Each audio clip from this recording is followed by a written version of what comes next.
What's up, everybody, and welcome to another episode of Team Chat Podcast, a video game show where we talk about games, the ones we love, the ones we hate, and everything in between. I am one of your hosts, Jerrett Wilson, joined across the power of the internet by my co-host, Rachel Mogan. Buongiorno. Buongiorno to you as well. How are you this fine morning? I'm chilly, and I'm sad because later this afternoon, I have to finally take down my Christmas tree. Oh, no. It's the end of the season.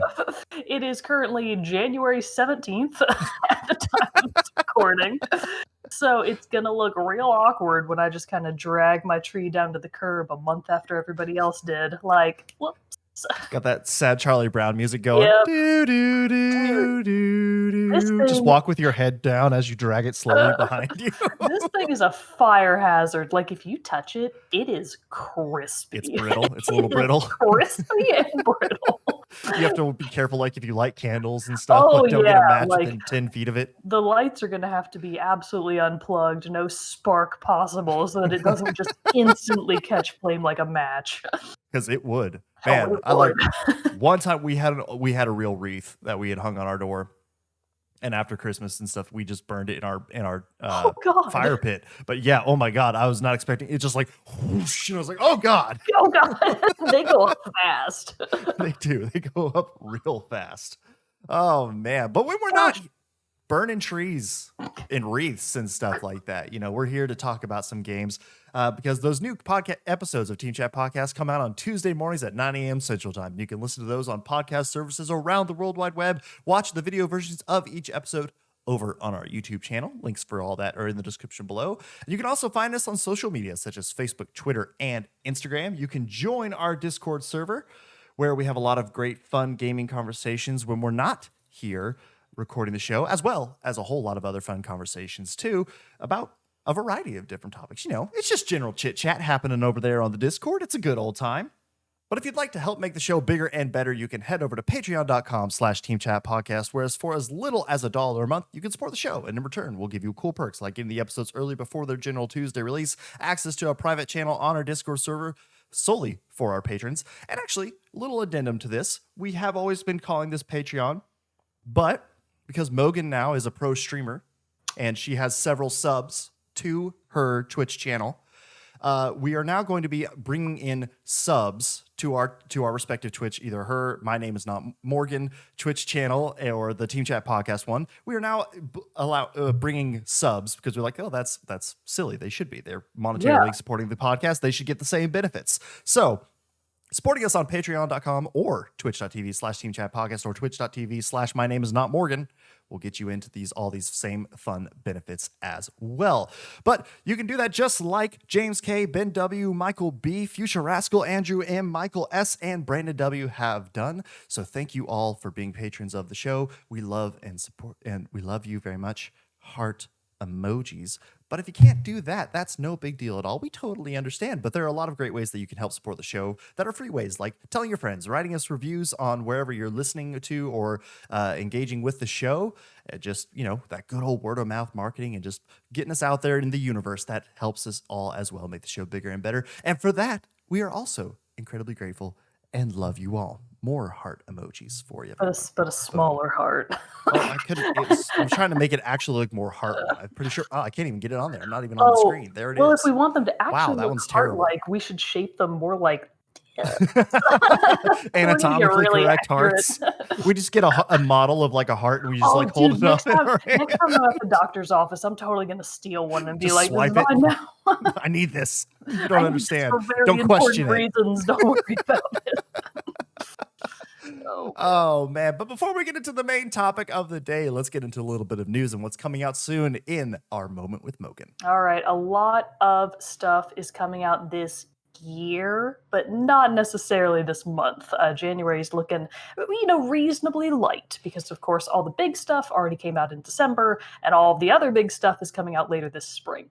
So as of this episode's air date on, the 19th, all of the following will be coming out this week. Hitman 3, one of the few big games to be coming out that I actually have some interest in.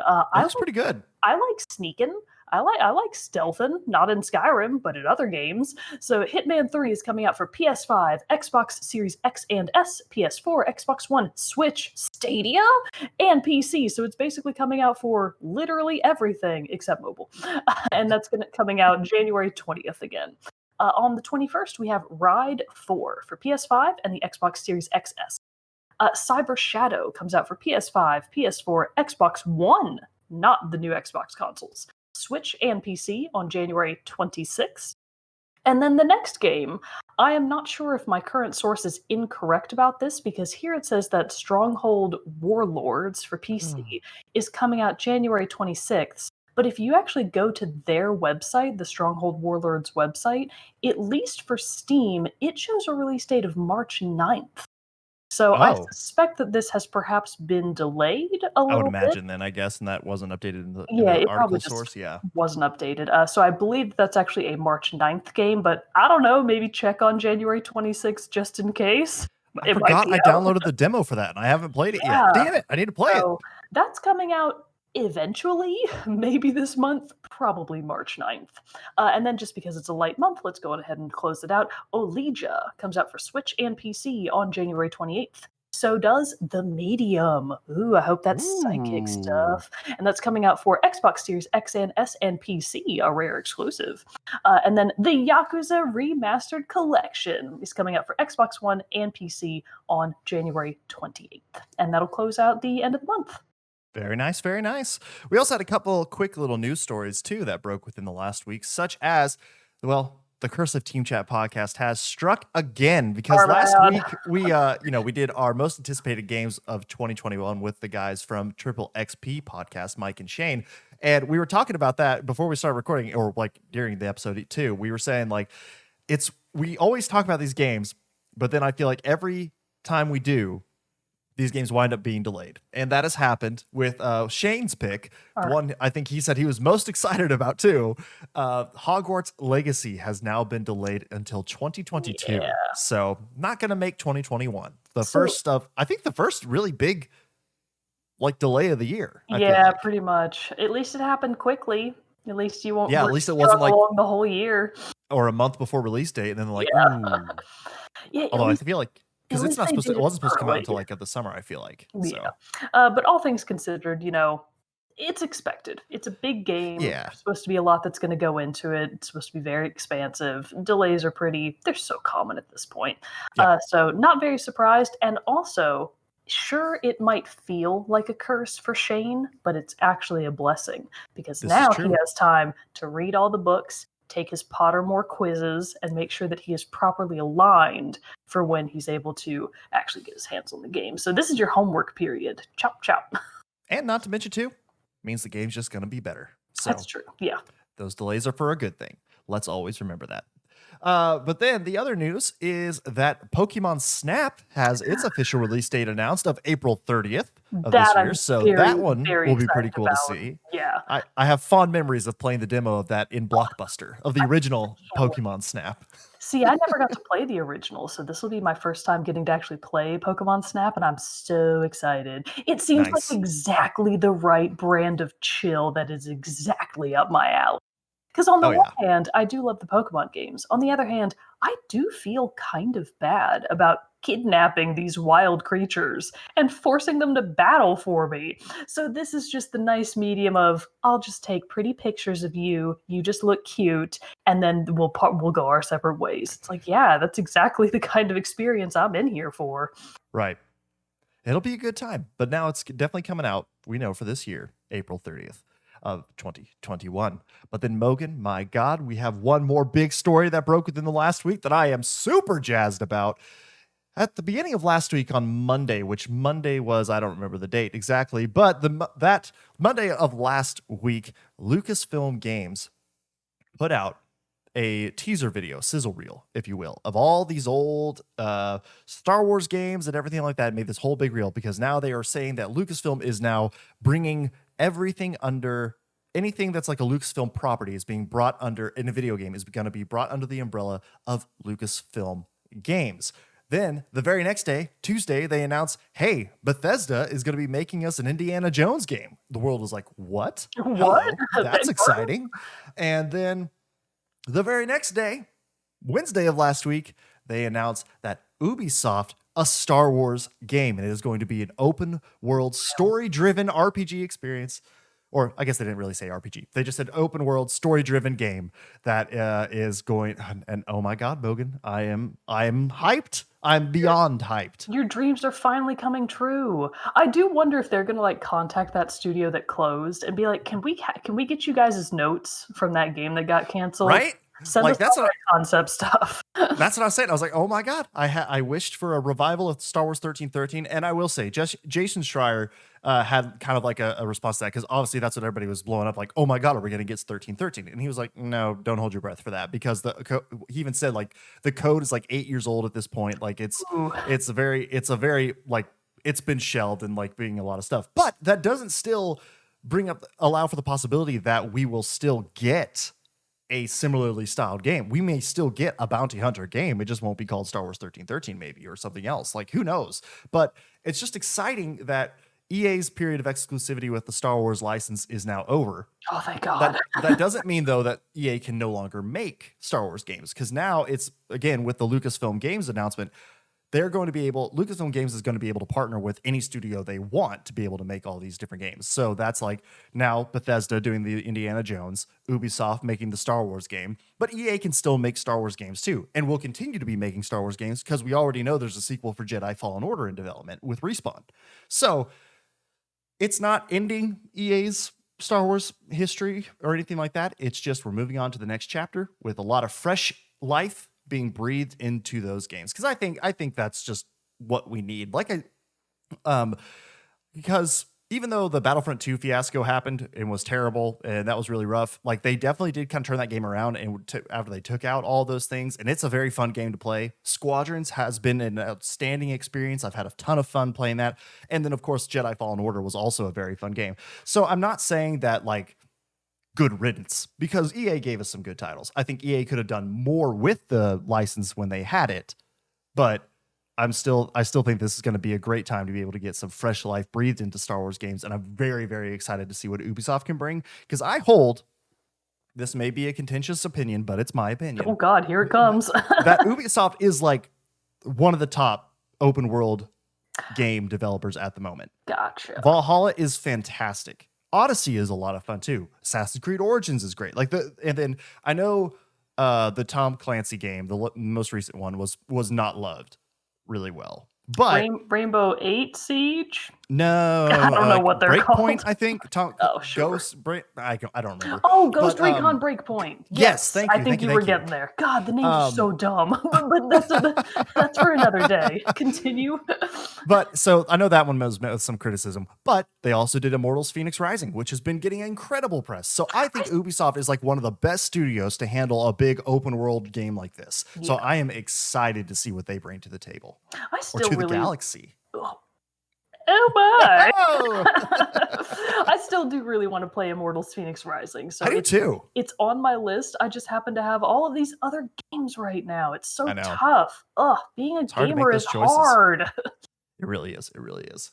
Did you see in our Discord, James was talking about how he's not going to be buying any new games this year. He wants to get through his backlog.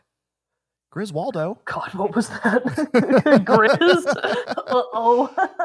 And that is a very good goal, to get through his backlog and all that stuff. And he said the only game he's going to make an exception for is Horizon 2, which I agree.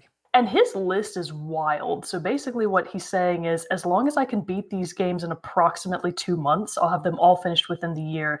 But the games are Bloodborne, which is massive, Alien Isolation, Hollow Knight, which you could play for a whole year and never get tired of.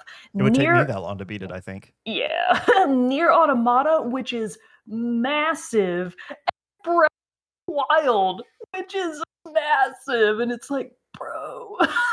Bro, what are you doing? You gotta love the confidence. I love the confidence. But wow. I do too. It's a noble goal. It's a noble goal. But I've tried that many times in the past and have failed about a month in. oh man, like Jesus, this is why I like pepper in my big games with a bunch of small games. Yeah. That way you can actually finish some stuff every now and then. Because I mean, Breath of the Wild, I probably wouldn't have beaten it if it hadn't been for the fact that we, needed to do an episode about it. Right. Oh But- man. So yeah, And there's lots still of good stuff in that game I haven't done. And Nier Automata, good lord, that's easily a 50 to 75 hour game. So good luck, bro. Good luck. You got this. You can do it. Keep us updated, of course. We'd love to hear your progress.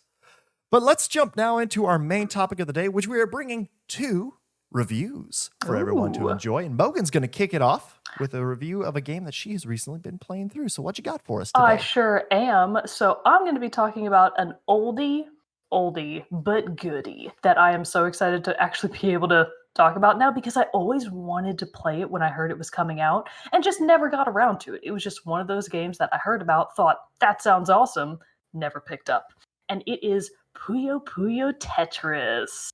So for anybody that's unfamiliar, you probably hear the word Tetris and you're like, I know what that is. Blocks. Make block fall. Make solid row. Make Tetris. That's how it works. Very simple and straightforward. So Tetris in this case has been fused with, I feel like in the West, the lesser known but equally as fun, in my opinion, and long running series of Puyo Pop. So Puyo Pop has been around for eons. I think it's actually one of the games that you can play in Nintendo Switch's SNES Online, like the old SNES games. So it's at least as old as the SNES. I don't know if it predates that as well, but Puyo has been around for a hella long time. And if you're unfamiliar with Puyo Pop, the basic gist is, you know what, we'll talk about that in a second. Puyo Pop Tetris is what I was trying to get around to, and this is one of the newer Puyo Pop titles that I know of. So I do think that they announced a sequel to Puyo Pop Tetris, but I think it's out. Is it really? Is Puyo Pop Tetris 2 already out? I'll do a quick little Google while you're... I have the second one? Puyo Puyo Tetris 2 for Nintendo Switch, released on December 8th of 2020. Really? All right, Yep. Pause the episode real quick. I'm going to go look at my game case. Grizz,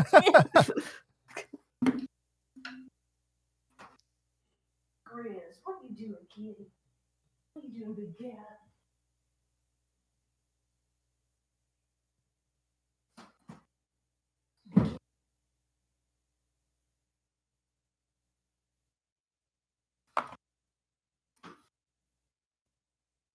Okay, and 3, 2, 1, ka-cha, unpause. So, can confirm, I definitely checked. I have the first one. This is Okay. Puyo Puyo Tetris, the regular one. I was gonna be like, that's so funny if you play through the second one thinking it was the I had no idea first. that there was even a second one out already. Well, now I have to go get that one too. Yeah, more to play. Yeah, more to play. But anyways, the original Puyo game that I played was Puyo Pop Fever, which came out, I think, for the Nintendo DS back in like 2004. So that was my first exposure to Puyo. But Puyo Pop Tetris, the first one, came out for the Nintendo 3DS, the Wii U of all things, PlayStation Vita, and PlayStation 3 in Japan in February of 2014. Later versions came to the PS4 and Xbox One in December of 2014, and then the Switch version, which is the one I have, finally came out in March of 2017. So this game has actually been out for a hella long time, and I just never got my hands on it until I went home for the holidays, and I was like, I need something to play before my birthday and before Christmas, because I just have this dearth of video games. What's something cheap and short that I think I can play in this short of amount of time that's also co-op, so that me and Bro Mogan can play it together? And I just went to the store, found Puyo Pop Tetris on sale for like 15 bucks. And I was like, sure, now's the time. I will finally pick this game up.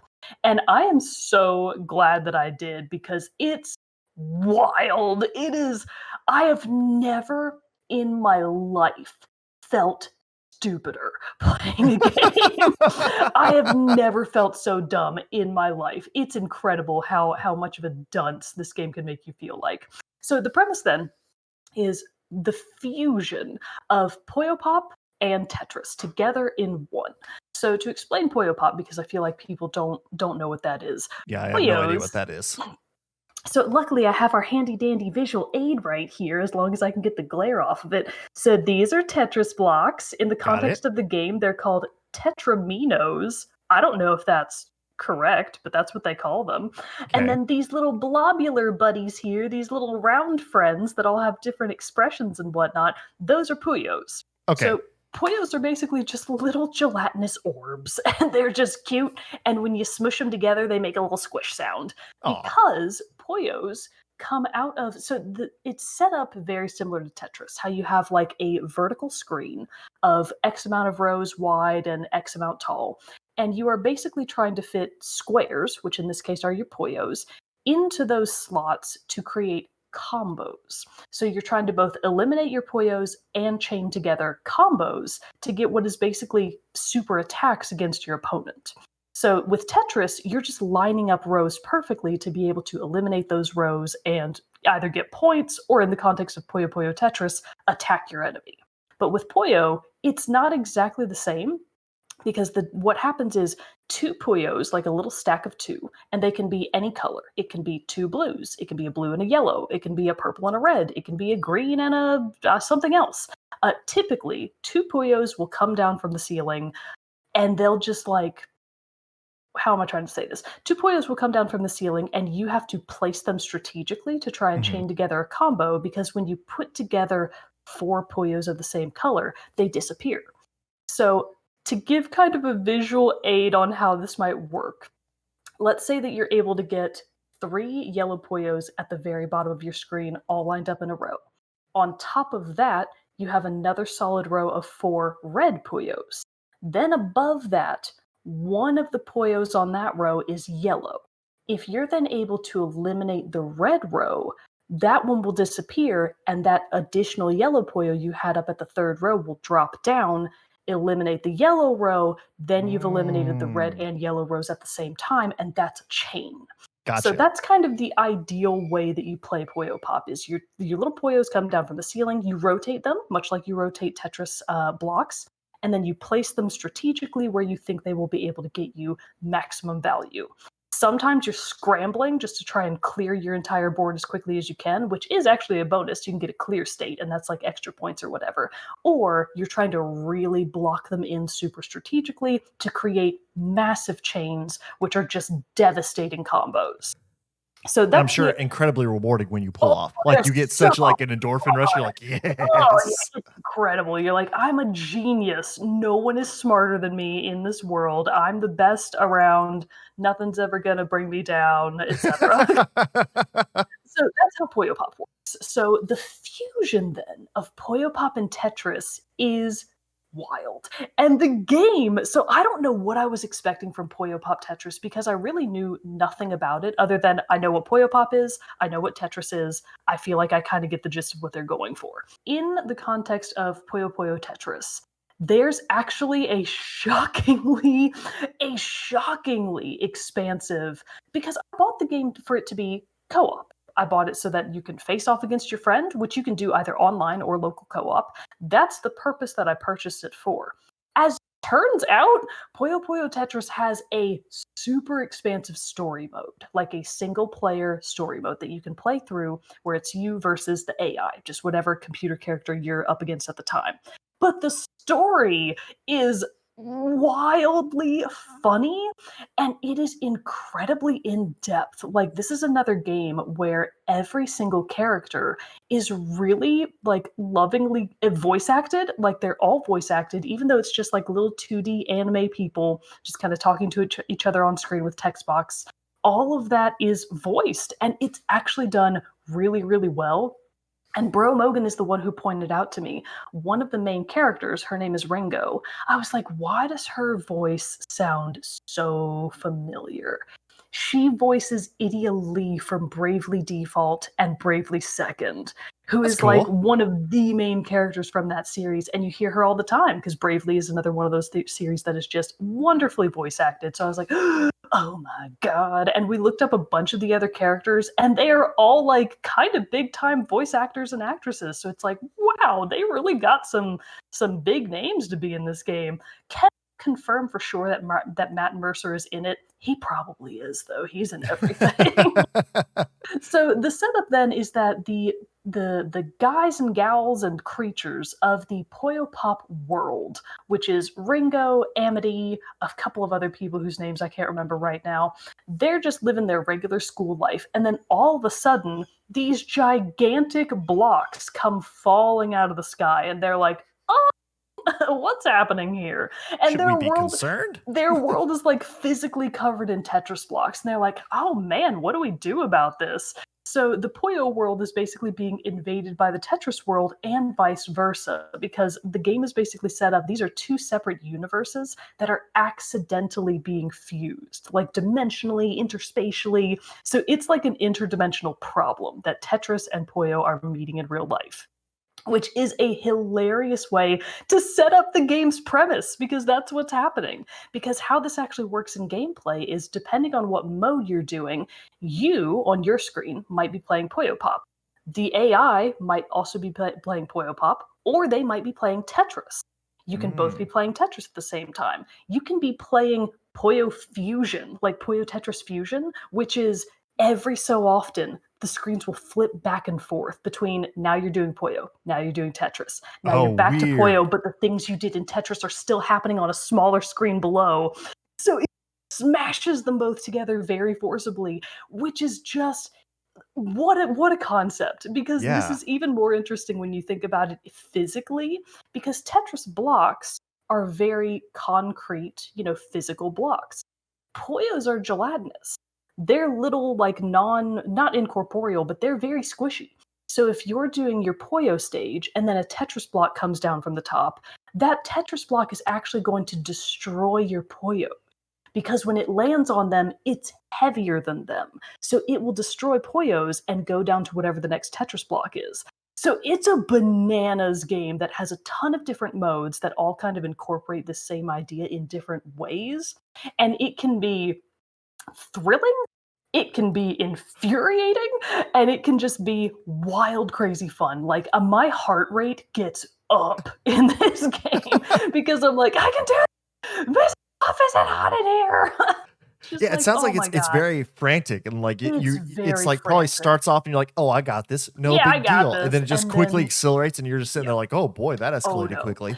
And that acceleration that you talk about really does depend on what mode you're doing, because some of the story mode things are time trials. It's like, okay, we need you to pop this many Puyos within a minute, or you need to clear 8 Tetris lines within 30 seconds. So those are kind of the time trials, but then the actual battles, which is really kind of the meat of the game, is versus. It's you versus somebody else.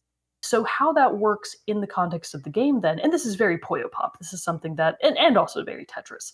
So when you clear any row of Puyos or Tetraminos, they are basically like logged into a little, I guess you would say, like ammo bank, because it's kind of your impending attack. Mhm. And then the other person has within that next line or within that next Puyo of theirs to respond to that and either obliterate that attack and basically defend themselves, or they can't, and that attack succeeds. So when an attack succeeds on an enemy, they get either junk Tetris rows, the gray ones that come up from the bottom, Mhm. or in the case of Puyo Pop, they get junk Puyos, which are just clear, colorless Puyos that clog up your screen. And you can get rid of them, much as you can get rid of Tetris blocks if you do things correctly, but it's hard. Like, it's not easy. You have to make sure that you're doing things very strategically, and it's a fast-paced game. You don't have a lot of time to think it through. So if you miss an attack that you should have defended, or if you don't line up your combo right and you didn't get enough of an attack on the enemy, you're just dead. You're just gonna die. And I will say that the games sometimes, especially in versus real life, like with the AI, it's typically fairly balanced, but with real life, which you can play online, like you can play online with anyone around the world and pick if you want to do Puyos or Tetris. First of all, I noticed the vast majority of online people are picking Tetris, and I think that's because the game is actually a little unbalanced. Mm. Tetris seems to have kind of a natural advantage over Puyo Pop, which is understandable because no offense to Tetris, but it's easy as shit. It's so easy. The Sure, concept is Tetris is easy. Yeah, in I blazed through it. in concept, the concept of Tetris is extremely easy. It's just drag and drop, make blocks, blocks go away. Right. Puyo Pop is not the same. Puyo Pop is much more of a strategic game because you have to put together your blocks not in ways that make sense. You have to go wide and long in terms of, okay, I'm going to line this up to go here and then this up to go here, and then when I get rid of this one, they're all going to fall and they're all going to make a chain. So it is a lot more thought to put into Puyo Pop than it is to put into Tetris. Which is my personal opinion, and if you disagree, you're the wrong one and I'm right, and we cannot agree to disagree. So that's where I'm drawing the line. So Puyo Puyo Tetris is insane. The story is very charming. Some of the characters are absolutely hysterical. Bro Mogan and I were losing it over some of the character interactions because they're so funny. So don't skip the story stuff. It's actually really fun if you pick up the game. It's just a fun, silly, good time. And then the meat of the game itself is just extremely addicting. Like you can be stuck on a level for hours and just keep trying and trying and trying because it's so fast. And you're like, no, I can do this. I can definitely do this. And then 5 hours later, you are still on the same level. And Damn. Yeah. So it's very difficult if you're like me and you're not super familiar with, either Tetris or Puyo Pop. I'm not good at Puyo Pop. I know it a little bit better, but that doesn't mean I'm good at it. So it's difficult, but it is very fun. 10 would recommend Puyo Puyo Tetris. So go play it. It's super cheap. You'll have a blast, and you'll be really mad. Who doesn't want that? Great. That sounds like a game I will rush out to buy then. Or I guess you could get Puyo Puyo Tetris 2, which I didn't know was out. And play the updated version, but still, at least the the SEO for this episode is probably going to be really good because everybody's like Puyo Puyo Tetris 2. Yeah, exactly. They're going to be like, oh wow, that game just came out. Yeah, it sure did. It sure did 6 years ago. Exactly. Well, nice. That does sound like a fun time, and a fun twist on two very classic games. So that's pretty fun to see. Well, so the review that I was going to bring for this episode is about an interesting game as well. A very fun, lighthearted adventure that I just completed. Bugsnax. Oh my god, I'm so excited. Oh, real quick, we might talk about this later, but Bro Mogan was telling me his Spotify top songs. The Bugsnax song was on there because he listened to it so much that it cracked his top 5. So that's what's funny about the Bugsnax song. I know when the Bugsnax song came out, it did become it took over. Everybody was talking about it. Everybody was listening to it. I have somehow avoided getting that stuck into my head. But what the Bugsnax song I have stuck in my head is the version that I own created where it's set to the tune of Love Shack. So it's Bugsnax, baby Bugsnax. Oh my god. That's what plays in my head all the time. That's hilarious. I can't get it out. So Bugsnax came out on November 12th, 2020. Was developed and published by Young Horses and was released on Windows, Mac OS, PS4, and PS5. And it is an adventure game. So the story of this is that you play as a reporter. And, I don't know if you've seen from the promotional art trailers and whatever for it, you're these furry creatures. They're called grumpuses, although they're very Muppet-esque, I would say. And so you play as a grumpus reporter who received an invitation from Lisbeth Megafig, who's this adventurer, archaeologist type. You received an invitation from her to come to Snacktooth Island, where she has made the discovery of a lifetime, the existence of Bugsnax, these little creatures who look like fruits and other foods, but they're fully sentient and and stuff like that. But if you eat them, they have some very interesting effects on your character. So you this is a beat I can't pass up, and you travel over to Snacktooth Island. But then as soon as you get there, your balloon ship crashes from the sky, and a massive earthquake hits the island as you get there. Oh god, what a whammy. You wake up, you are immediately greeted by Filbo, who is the mayor of Snacksburg, the town on Snacktooth Island, and he says that like, oh, this is really cool. You know, I know Lizbert invited you to come learn about Bugsnax and everything. Problem though, Lizbert's gone, and we don't know where she is. So, how about you help us find her as you do your, reporting on the story? So at this point, I said to myself, Jerrett, you know who is going to love this game? Mogan. Mogan will love this game. You know why? Because it is a full-on investigation game. Oh you are my going God. through, you have to like, as you have to pick up clues, not interrogate, interview other grumpuses on the island to be able to get their stories and to figure out what exactly is going on Snacktooth Island and what are Bugsnax. So it's very fun though. Like it's very lighthearted. I was kind of going into it just on my chair here.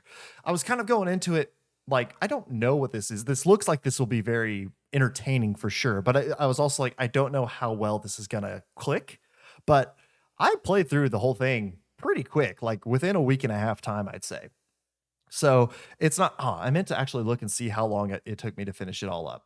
But it's very fun because you do interact with all this wide range of characters. All the different grumpuses on Snacktooth Island are very, they all have their very distinct personalities, distinct, even like vocal. Like there's one guy who's like a farmer who I don't want to go too far in because discovering who all these people, the grumpuses are, is very fun and it's very entertaining to get to meet them and learn about their personalities and their traits. But like one is like a farmer and he's got really gruff voice and he's like, let's catch me some Bugsnax so I can plant them and make more crops and all this other stuff. And then there's one who's like kind of, he's kind of like timid and scared and all this. And this other character definitely has like a strong Minnesota accent straight from Fargo. So they're just like, oh, don't you know all that stuff. But it's so fun getting to meet all the different grumpuses. But it's also a fairly in-depth game and story. Like you have your main quests where you're going about and just doing all the different things. But then you also, each grumpus will then have side quests for you to take on. So there's actually quite a bit of game for you to get to play through and everything, which has been really fun. Like I said, the whole palette of this game and art style is very bright, very colorful. And the design of the grumpuses and but more the Bugsnax themselves, because like I said, they're all very food-based and what they look like. So it's very fun to like see them and be like, oh, I bet I know like this. Like there's one that's like a spider Bugsnax, but it looks like an upside down cup of French fries. Well, it's called a frider. Oh, that's cute. There are strawberries that looks like an upside down strawberry and has eyes on it and it like runs along the ground and it's called a strabby. There's one that was like a flying buffalo wing, like a. Oh, I see. And it's called a buffalocust. Oh my God, that's hysterical. So I don't want to go because that's the same thing. Like it's super fun. The other one that I did really like was like a cheeseburger that had curly fry legs and it's called a bunger. And then, but the thing is, same thing, just like discovering the grumpuses, it's super fun to get to find out all the different types of Bugsnax. In fact, there are 100 different Bugsnax that you can catch in this game, which, spoiler alert, that is a trophy for being able to catch all the Bugsnax. Did you catch all of them? Not yet. I haven't yet. Well, it's nice. I will say this too. It does have a point in the story where it is point of no return. Like you do this, you're going to finish the game. But you can then, from the main menu, load your save, and it'll load up your last save before the point of no return. So you can go back and complete any side quests, Bugsnax catching that you haven't done, and different stuff like that. Gotcha. But what's also really fun about the Bugsnax is when you catch them, and this was a fun little thing that I don't know how this comes across in the other versions since I was playing it on my PS5. But when you catch one, the little speaker on the controller will like the Bugsnax will like say its name. So it's like you catch a Strabby and it goes, Strabby! Oh my God. And the bungers, when they chase you or you catch them, they go, bunger? But then when they're like chasing you around and everything, because you can like have all these different methods to catch them, which I'll talk about later. But and it's so when you like make a bunker happy, it like runs after you going bunker, bunker, bunker, bunker. Oh my God, that's so cute. It's super fun. But and so that's one of the things that makes the game so fun too. is that there are all these different methods for catching the different bug snacks. Like you start off and you just have like a simple trap. Like a bug snack gets within the radius of a trap and you activate it and it closes down on them and you catch them. But then some other bug snacks, like I said, like the bunger, for example, they're too big to be caught in that trap. So you have to like figure out some kind of way to like stun them. Well, you can use that are these various sauces that are growing on plants throughout the Snacktooth Island, such as like ketchup, peanut butter, chocolate, just growing on plants, and you grab them and stuff. But then you could use those sauces to attract the bug snacks and play different bug snacks against each other to get different results. Like some bug snacks are on fire, some are icy, different stuff like that. So like that was really fun that it's not all just I see a bug snack, I catch a bug snack. There's a lot of like puzzling and getting your various tools and contraptions and other bug snacks to work together to be able to capture different kinds. So that was really good that it did keep that kind of fresh, that it was that slight, it was a puzzle mechanic, like the puzzle mechanic too of how do I catch these different bug snacks? But then the other thing that I did really like, and speaking of Pokemon Snap coming out in April, it had a very strong Pokemon Snap element to it where since you're a reporter, you have a camera. So that's how you learn about the different bug snacks and what attracts them and what they don't like and what they are scared of, what they love, is you take a picture of them and you scan it. And then it like gives you like the full like breakdown of what the bug snacks, their like little bio dossier. Like your Pokedex, if you will. Exactly. But it's a bug snackadex. A bug snackadex. Bug snackadex. So that was just like really, really fun to see. Because it was just like super, it's engaging. You were kind of like, oh, okay, you see like a new bug snack and you're like, how am I gonna get you? And then when you do, it's very rewarding. But going back to the Grumpuses, like I said, they're super fun to get to talk to and get to like learn their personalities and their traits. The one thing though that I loved about this game is how it normalized representation in the game. Oh, such as like some of the Grumpuses, there's a gay couple, there's a lesbian couple, and a non-binary character. And which is great to see that being just represented in this game. But what I loved is how you didn't be like, hey there, I am, gay or something like that, or pleased I'm to a lesbian. Meet you. I'm gay. It's like Who are you? you just learn through conversation that like, oh, this character has a boyfriend, this character has a girlfriend. One of the characters, you learn about the non-binary character because somebody just says, oh, they're out there doing this thing. It was so nice to see how it's just like so incorporated into the world naturally and not just like a forced point of, oh, hey, look. You know what I mean? It was very refreshing to see. And I loved that about Bugsnax because of that reason. And what a game where like you wouldn't see it coming. Exactly. That's really awesome. I had no idea that was not in any of the many reviews I have seen so far. So hell yeah.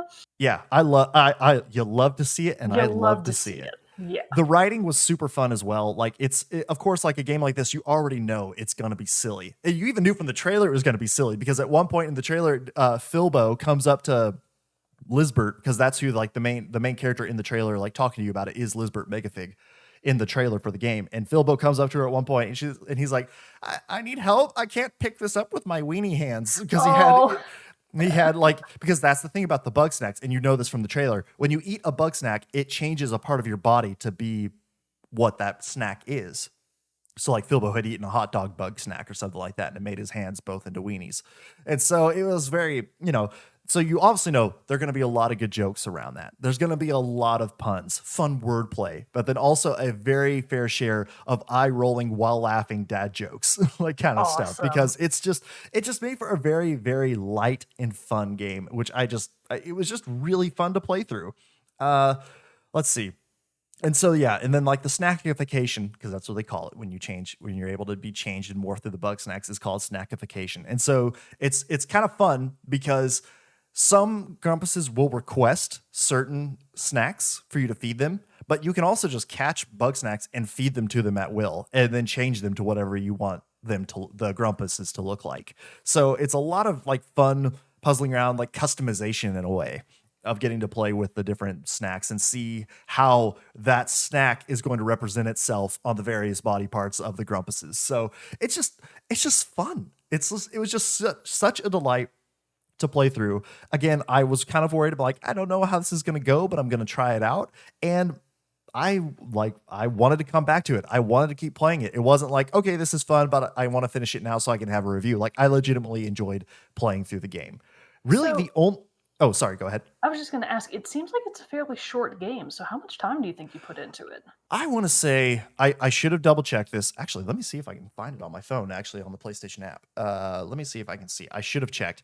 I want to say it couldn't even, like, I derped around. I did a lot of the side quests. I didn't do the main ones. I mean, I didn't do all of them. But I did quite a few. I want to say it had to have been like maybe 8 to 10 hours. Really? That short? 8 to Yeah. 10? I think Huh. so. I would have guessed at least 20 to 25, but that's, Oh, coming yeah, from no, someone no, who no, no, knows no, no. nothing about the game. Definitely not that. And that being said, if I'm not mistaken, it's also not an air quotes full price game, correct? Isn't It's it like- $25. Okay, that makes more sense. Yeah. Which is that its PS5 price? Like I know that it was free. I think that's its yeah, because it was on the PS Plus when it came out in November. And so you could snag it that way. But yeah, that's its normal, just like not on sale, Steam price, PS Plus price. Also, and all that stuff. you It's really $25. just missed an opportunity to say you could snack it Ah, that way. Aha! I did. You Okay, no, I can't. fool. I'll have to check and I can like say later, but no, it's not telling me how long I played on the app. But it had to have been because I played it for a few hours yesterday to wrap it up, and then I played it was like during the week on my lunch, but I didn't play every day. So yeah, I'd have to say like a good probably like 8 to 10 hours, I'd say, for if you were like Gotcha. kind of like hardlining the main story. But so really the only thing that I would say I didn't really like, and not even that I didn't like, or like, and I would even say we're huge knocks against the game. It's just with anything, like, even though the Grumpuses were super fun and super enjoyable to like talk to and learn, there were some that I was like, okay, you're a little annoying, and that's true with any game. So like some of them I would be like, I don't really want to do your side quests because I don't want to talk to you. but that was only like one or two of the Grumpuses. And then same kind of thing too. Once you got really good with catching the Bugsnax and like figuring it out, later game, I would say that it did kind of there was a little bit more predictability, and to be like, okay, I know how to catch this one. Like it could be a brand new snack that you've seen, but I'm like, I know how to catch this one. Just like based on what's already in your arsenal, and you've done that gamer thing of learning how the game works. Exactly. Galaxy brain. Again, not even like a huge knock. I will just say, like, by the end of it, I was like, okay, I'm ready to get through the story because I want to see how this wraps up. The joy of hunting the Bugsnax has kind of like worn off a little bit, but not anything to be like, don't play this game because of that. That's not what I'm saying at all. It just, by the end of it, you're kind of like, okay, I was ready to be done. But still, that, like, other than that, no, nothing really at all. Like, it was super, the controls and how to like learn how to catch all the snacks was super easy to pick up, super intuitive. The characters, like I said, were all really fun and bright to get to play around with and get to talk to. The exploration was good. There were a good level of secrets, especially as you are continuing on with your investigations and trying to find different clues. And on top of that too, the soundtrack was delightfully peppy through the whole time. The story, I don't want to go into really the story that much because it is a fairly new game, and I know there are probably a lot of people out there who haven't had a chance to play through it yet, like you. But I will say this: the story is, how do I say this? It went in ways that I did not expect it to go. I will say that. So it had some unexpected. It had some unexpected twists and turns in there that I was like, okay, all right. So, would you say that you think it might be Paradise Killer adjacent, or maybe not quite that far gone? I wouldn't say not that quite far gone. That's okay. But it's still. But I was playing this through it, and I was like, oh man. I was just the whole time saying like Mogan is gonna love this game. I bet I because- will. I do really want to play it. It's one of those games that in my head I'm saving for when I get a PS5 because I would just Yeah. like to be able to play it in its maximum colorful fun. Oh, but it is colorful fun. I might break down. It depends on how long it takes me to get a PS5. I might break down and just get it for PS4. Well, because it was one too that like it kind of used some of the new features of the DualSense controller. Like if you were like running or walking along, the vibrations would alternate from the left to right side of the controller as your character was stepping and stuff like that. And it just was a delightful, fun experience to play through. Quick little short game to play, but man, was it a fun one. So if you're really looking to something light and wanting to break in that PS5 with a great experience, hey, try Bugsnax. Try a bug snack. Try a bug snack and see how it changes you. So yeah, loved it. I thought it was a great time and would highly recommend Bugsnax. But yeah, that's pretty much it. I guess we have those 2 reviews, brought them to you. Go play them. Go forth and play, as it were. But Puyo Puyo Tetris 1 and Bugsnax were the reviews that we brought to you today. Both highly recommended games. Yeah, and probably Puyo Puyo Tetris 2. I do know that at least Puyo Puyo Tetris 1 does actually have very high ratings. Like, if you go look at any of the places that you can buy it from, it's got like 4 and 5 stars across the board. So it's an excellent game. I'm sure Bugsnax is too. So yeah, let's all just go out there and play more games. Mm-hmm. So with that, everybody, that wraps up this episode of Team Chat Podcast. If you have played Puyo Puyo Tetris or Bugsnax, please let us know what you thought of the games by sending us an email at teamchatpodcast@gmail.com, commenting below wherever you're enjoying the show, or hop over to the old Discord and talk about it with us there. We would love to hear from you. But until next time, everybody, I'm one of your hosts, Jerrett Wilson, joined across the power of the internet by Rachel Mogan. Very well. We will see you all next time.